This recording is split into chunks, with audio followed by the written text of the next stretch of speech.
वर्षाच्या तरुणांचा ताकारी इस्लामपूर रस्त्यावर काळजाचा थरकाप उडवणारा अपघात. अपघात ठिकाणी सौ शैलजाताई जयंत पाटील आईसाहेब यांच्या तत्परतेस मानवतेस सलाम. राजू तुझं अकाली जाणं जीवाला हुरहुर लावून गेलं बघ.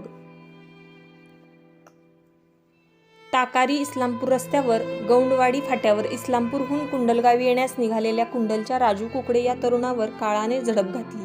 बुधवार 24 मार्च सायंकाळी 5च्या दरम्यान हा गंभीर अपघात झाला. ताकारीकडून इस्लामपूरकडे जात असलेली I-20 कार व मोटारसायकलवरून कुंडलकडे येत असलेल्या तरुणांच्या दुचाकी व चारचाकीची समोरासमोर भीषण टक्कर झाली. क्षणात होत्याचं नव्हतं झालं. अपघात इतका भीषण होता, मोटारसायकलवरील तरुण शेजारील उसाच्या शेतात लांबवर फेकले गेले होते. जखमी तरुणांची अवस्था पाहून हृदयातल्या आतल्या हृदयाला पाझर फुटत होता. पाठीमागून येणारे कुंडलचे युवा मित्र राहुल गायकवाड अपघाताची गंभीरता सांगत होते.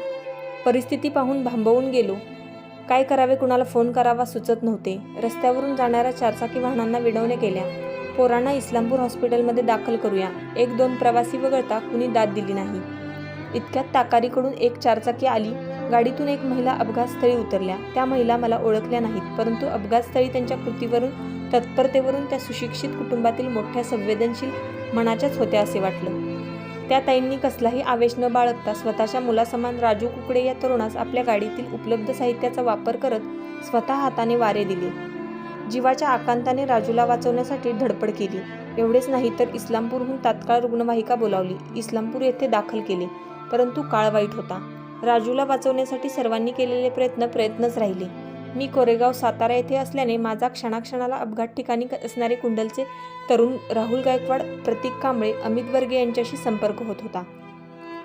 सर्व परिस्थिती पाहून मन हेलावून जात होते.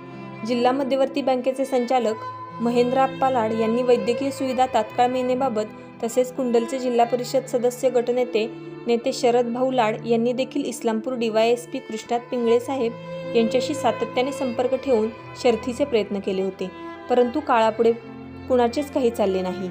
सांगून होत नाही तो अपघात. या बिकट समयी मानव समजणाऱ्या सर्वांनी रस्त्यावर दिसणाऱ्या जखमीला आपला कोणी घरचाच म्हणून, रक्ताच्या नात्याचा आहे म्हणून तत्परतेने हॉस्पिटलमध्ये दाखल करण्यासाठी प्रामाणिक प्रयत्न करायला हवेत. आज मिथिला बहुतांश ठिकाणी अनेक अपघात पाहतो. लोक गर्दी करतात, परंतु त्यांचे मन पागळत नाही की जखमीला तात्काळ रुग्णालयात दाखल करावे. कुंडलच्या मित्रांनी सांगितले की अपघात ठिकाणी जखमीस वाचवण्यासाठी शर्थीचे प्रयत्न ज्यांनी काल रात्री केले, ज्या महिला गौंडवाडी फाटा ताकारीजवळ क्षणाचाही विलंब न करता गाडीतून खाली उतरल्या होत्या, त्यांचे आभार मानायला हवे म्हणून कॉल करायला हवा. मी आमचे मित्र संभाजी ब्रिगेडचे वाळवा तालुका अध्यक्ष शिवश्री अमोल नाना चव्हाण, उद्योजक जयवंत पवार यांच्याकडून याबाबत माहिती घेतली असता मला याबाबत अधिक माहिती मिळाली. अपघातस्थळी ज्या महिला होत्या त्या महाराष्ट्र राज्याचे राष्ट्रवादी पक्षाचे दिग्गज नेते जलसंपदा मंत्री जयंत पाटील साहेब यांच्या सौभाग्यवती शैलजाताई आईसाहेब आहेत असे समजले. माझा आणि त्यांचा कसलाच संपर्क यापूर्वी नाही. अमोल नाना व JP यांच्या माध्यमातून मी आज आईसाहेबांना त्यांचे कार्यालयामध्ये संपर्क केला. त्यांचे आभार मानले. आईसाहेब म्हणाल्या, आभार कसले, कर्तव्य होते. परिस्थिती खूपच गंभीर होती. मी माझी मुलं डोळ्यासमोर ठेवून तत्परतेने कार्यवाही केली. आई म्हणाल्या, मनाला खूप वाईट वाटलं. अत्यवस्थ तरुण जिवंत पाठी येईल अशी आशा होती. मी आईसाहेबांना फोनवरून राजू कुकडे दुःखद निधन वार्ता सांगितली. अर्थात या अगोदरच त्यांना समजली होती. आई म्हणाल्या, कुंडल येथील त्याचे आई वडील कुटुंबियांना येऊन भेटणार, त्यांचे सांत्वन करणार असल्याचे कळविले. या सर्व घटनेमधून मला आईंच्या तत्परतेला, मानवतेला सलाम करावा वाटला. जागतिक आरोग्य संघटनेने 2015-16 वर्षी केलेल्या सर्वेक्षणानुसार जगात हृदयरोग व कॅन्सरनंतर सर्वात मोठे मृत्यूचे कारण हे अपघात असल्याचे नमूद केले. जगात 37% मृत्यूचे कारण हे अपघात असून 10 ते 20 वर्ष वयोगटात सर्वाधिक म्हणजे ते पण 53% मृत्यूचे कारण हे अपघात आहे. अपघात टाळण्यासाठी प्रबोधनाची जेवढी गरज आहे, तेवढीच अपघात झाल्यानंतर काय करावं याचं प्रबोधन होण्याचीही गरज आहे. 200 रुपये रोजाने शेतमजुरी करून कष्टमय जीवनप्रवास असणाऱ्या राजूच्या कष्टाची हकीकत सांगितली.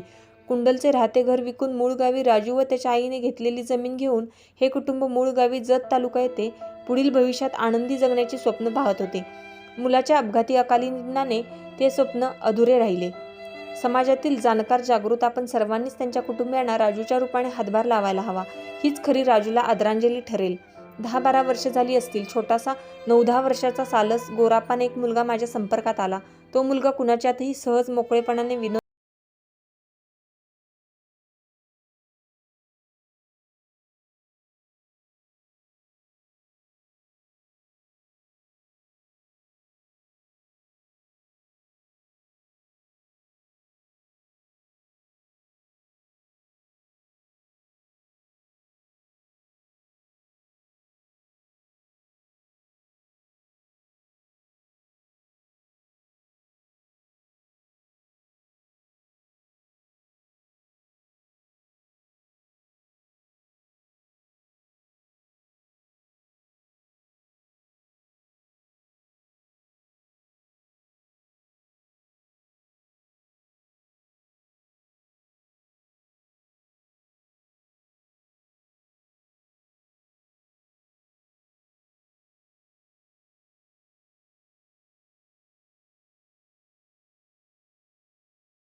चालक. गहू तसेच तांदूळ मळणी मशीनमधील पारंगत कष्टमय स्वभावाने राजूची वेगळी ओळख होती. कुंडल येथे त्याचा मित्रपरिवार देखील मोठा होता. रणसंग्रामच्या प्रत्येक उपक्रमात राजू हिरिरीने सहभागी असायचा. ए भैया, कधी पण बोलवा. मनावर कोरणारी अशी तुझी बोलीभाषा राजू कशी विसरू रे. मागेच रन फॉर कुंडल मॅरेथॉन पूर्ण 5 किलोमीटर रूट सगळ्या खेळाडूंच्या पुढे तुझा उत्साह, भारत माता की जय दिलेल्या घोषणा असा एक व्हिडिओ व्हायरल झाला आहे. तो पाहून मन हळवं होते. तुझी स्प्लेंडर आणि त्या गाडीवर तुझं प्रेम मी राजू जवळून पाहिले. हनीफ रात्री सांगत होता. राजूचा फोन आला होता. 23 मार्च रोजी होणाऱ्या पोलीस भरती मोर्चामध्ये मी येणार आहे असं सांगत होता. 22 मार्चला रात्री राजूचा फोन आला की मी उद्या मोर्चाला पोलीसमध्ये येणार आहे. राजू त्याच्या कामाच्या व्यापातून राजू मोर्चासाठी येऊ शकला नाही, पण त्याची भावना तळमळत्या फोनमधून पलूसच्या मोर्चात राजूला घेऊन आली होती. असे अनेक प्रसंग, आठवणी राजू ज्यांच्या संपर्कात आला असेल त्यांच्याकडे भरपूर असणार आहेत. असा प्रचंड आशावादी, सतत हसतमुख, कष्टाळू, नीटनेटका, मित्रांचा जिगरी एक मित्र राजू कुकडे कायमचा सोडून गेला. राजूच्या जाण्याचे दुःख आहेच, परंतु समाज म्हणून आम्ही राजूपर्यंत काही गोष्टी पोचवायला कमी पडलोच याचे मोठे दुःख आहे. ॲडव्होकेट दीपक लाड, रणसंग्राम सोशल फाउंडेशन, कुंडल.